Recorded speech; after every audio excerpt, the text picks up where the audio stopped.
থেকে 9 পর্যন্ত আমরা শিখলাম বাচ্চাদেরকে ছোট থেকে বড়, বড় থেকে ছোট সংখ্যা কিভাবে শিক্ষা দিবেন। আচ্ছা, এখন আমরা শিখব 1 থেকে 9 পর্যন্ত বাচ্চাদেরকে আপনার পড়াইতে 9 দিন লাগবে। আল্লামা কারি বেলায়েত সাহেব রাহিমাহুল্লাহর পদ্ধতিতে যদি পড়েন তাহলে 9 দিন লাগবে, কারণ তিনি বলছেন অঙ্কের নামের মাসকে কমপক্ষে 100 বার, লেখাপড়া কমপক্ষে 1 ঘন্টা। তার এভাবে পড়াইলে সেক্ষেত্রে যে মাদ্রাসায় ক্লাস টাইম আধা ঘন্টা, ওই মাদ্রাসায় 9 দিন না 18 দিন লাগবে পড়াইতে, হুবহু যদি ওইভাবে পড়ান আর কি। আচ্ছা, তাহলে এই বাচ্চাদেরকে 1 থেকে 9 পর্যন্ত পড়াইতে 9 দিন লাগবে। এই 9 দিন সময়ে আপনি যদি বাচ্চাদেরকে পিছনে পড়া দাওন না দেন, সেক্ষেত্রে বাচ্চারা পিছনে পড়া ভুলে যাবে।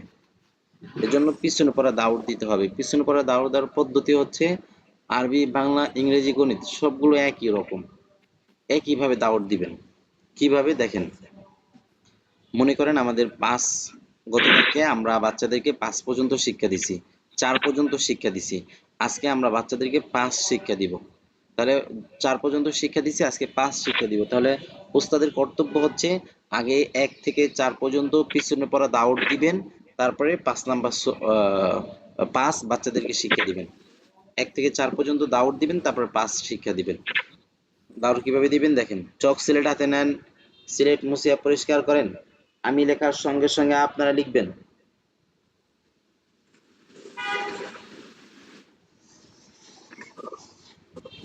সিলেট দেখান,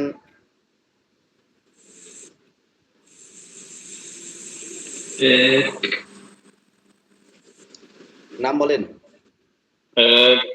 মুছেন।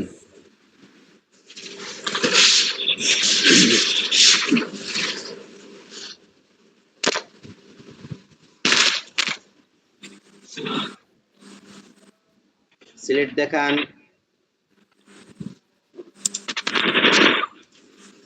সিলেট দেখান, নাম বলেন। মুছেন।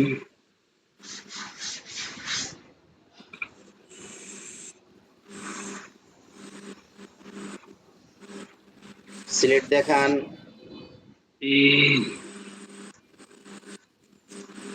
সিলেট দেখান, নাম বলেন।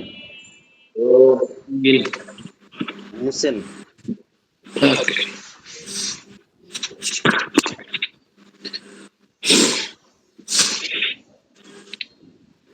সিলেট দেখান,